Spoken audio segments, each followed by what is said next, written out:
गजपति रे प्रबल वर्षा आउ एक जीवन नहीं आर उदयगिरी ग्रामर युव व्यवसायी प्रताप पंडा कार सह पानीर प्रखर स्रोत रे भासी 2 दिन हेला निखोज हो जाइथिले। गतकाली कालिया तोटा झरणारू कार सहित तांकर शव को उद्धार करा जाइछि।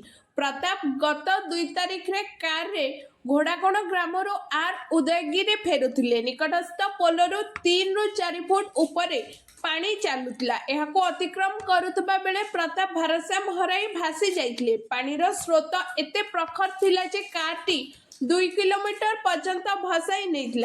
2 तारिख अपराह 1:30 प्रताप का मोबाइल स्विच ऑफ हो जाइथिला बेले व्यस्त विव्रत परिवार वर्ग तांको खोजाखोजी आरंभ कर देइथिले। गतकाली आर उदयगिरी थाना पत्नी रीना पंडा निखोज एतला मध्य देइथिले।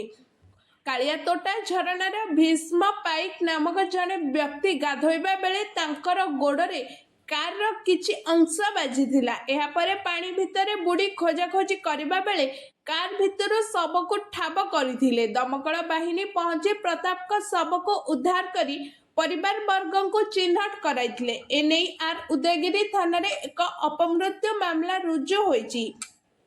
आज तांको शव व्यवच्छेद हेबा परे अंतिम संस्कार हेबो बोली सूचना मिलुछि। Bureau report around Odisha live.